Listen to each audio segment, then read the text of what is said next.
Assalamualaikum dan salam sejahtera. Saya Nurana Salsabila binti Muhammad Syukur melaporkan untuk ST3 TV episod 15. Hari ini berlangsungnya sambutan ambang kemerdekaan 2025 di SK Bandar Sidang Masyarakat 3 dengan penglibatan guru, murid dan seluruh warga sekolah. Majlis dimulakan dengan ucapan pengerusi majlis diikuti bacaan doa. Semua warga sekolah kemudian menyanyikan lagu Negaraku, Negeri Selangor dan lagu sekolah dengan penuh semangat. Bagi melahirkan rasa kesyukuran.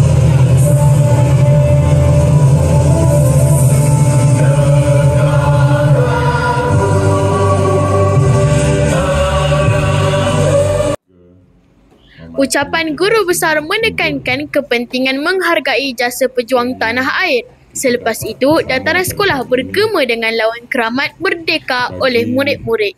Majlis yang cukup besar bagi negara kita yang perlu kita sambut dan kita raikan, iaitu Majlis Ambang Kemerdekaan.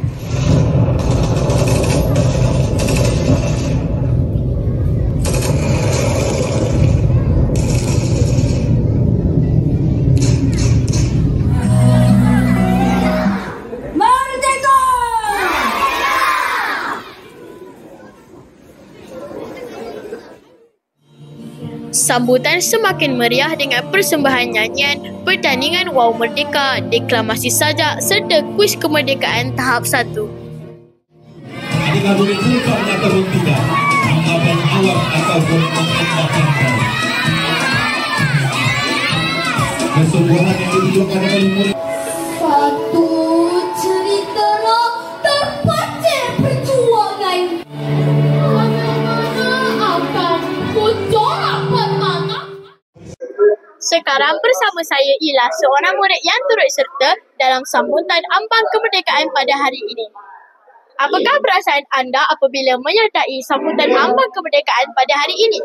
Nama saya Hashim Narendran. Saya dari kelas 6 Sutri. Saya berasa sangat-sangat gembira dan bangga kerana kita dapat menyambut Hari Kemerdekaan ke-68 yang sangat meriah. Sekarang bersama saya ialah seorang murid yang turut serta dalam sambutan ambang kemerdekaan pada hari ini. Bolehkah anda kongsikan apakah aktiviti yang paling menyeronokkan sepanjang sambutan ini? Saya Nazara Edina dari Enam Baduri. Saya rasa aktiviti paling menyeronokkan sepanjang sambutan ini ialah nyanyian lagu kemerdekaan kerana saya dapat membina semangat patriotik dalam diri saya dan saya dapat menyanyi bersama rakan-rakan saya. Kemuncak sambutan diwarnai dengan nyanyian-nyanyian lagu patriotik. Antara lagu yang dinyanyikan bersama ialah Tanggal 31, Keralamu Malaysia, Jalur Gemilang dan Malaysia Madani Jiwa Merdeka. Tinggalkan bendera anda.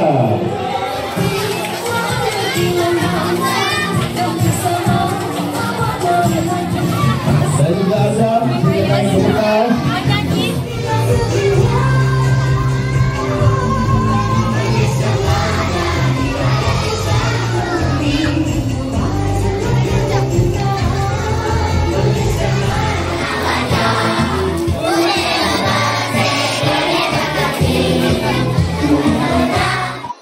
Secara keseluruhannya, sambutan ambang kemerdekaan 2025 ini dapat menyemai semangat patriotik dalam kalangan warga sekolah.